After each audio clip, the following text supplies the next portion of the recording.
doctors can't even assign people these diagnoses when they're seeing them. And so essentially they'll never be able to be studied in any quantifiable way.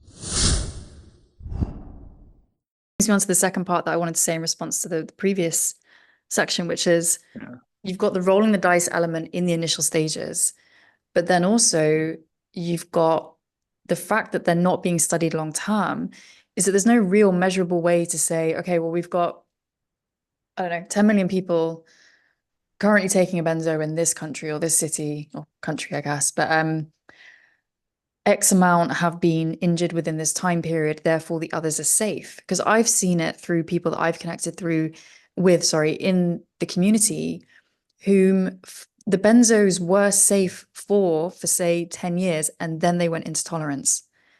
And I guess because we don't have the studies, we don't know what happens to the brain and body, and we don't know when, we don't know why it's affecting people at different times, what the catalysts are for an injury hitting, that actually anyone that's on them long term, they may not have had the dice blow up in front of them in the form of injury and protracted withdrawal at year 3 or year 5, but it could still happen in year 10 or year 15. Is that something that you've seen as well through the clinic?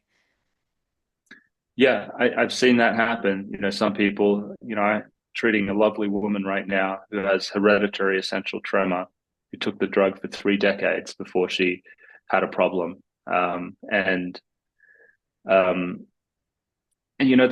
sad thing is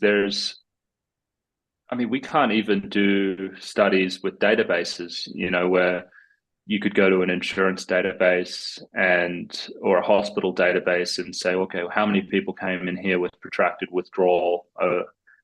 Let's have a look at how long it took for this to occur in people. And they find all the cases of protracted withdrawal, and they look at them and they follow their records back 10 years, and then they do an analysis to say, well, kind of happened at around these time points. And we can't do any of those studies because we don't even have real diagnoses for these things. It's not in the DSM, it's not in ICD, it's not in the WHO classification system. And so doctors can't even assign people these diagnoses when they're seeing them. And so essentially they'll never be able to be studied in any quantifiable way, issues like protracted withdrawal. And so there's just a huge lack of interest among the professional community in looking at these issues and coming to agreed diagnoses, because that's really what you need as well to start studying these things and to kind of say, well, this is how long it took to occur. Oh, we're noticing that it's happening in people with, this risk factor or that risk factor, things like that, where you could use to start to just understand things better. We are unable to do that because we don't even have recognized diagnoses for these things. So we've got a situation where medical professionals around the world are prescribing benzodiazepines, other drugs obviously as well, where there isn't the long-term studies being done, and yet they're being given out long-term. They have been, there are many people still on them right now that were given them 10 years ago, 20 years ago, 5 years ago. And yet when they end up being severely injured by them, there then isn't the support there, the understanding there, because it's not recognized as a thing by the big medical, WHO, etc. It just blows my mind. Every time we talk about it and I talk about it with others that understand this issue, it never ceases to kind of shock me. Yeah, and most people who go through this, and I'm almost certain this happened to you. After it happens, it's misdiagnosed as another psychiatric condition. Because once people go protracted, one of the hallmark symptoms of that is this intense anxiety and fear state as well, where you're desperate for reassurance and you want someone to help you. And people go to their doctors and then they get told, you have bipolar disorder or you have treatment-resistant depression, and then they just start to accumulate more and more drugs, which inevitably make them worse a lot of the times because their nervous systems are so sensitized.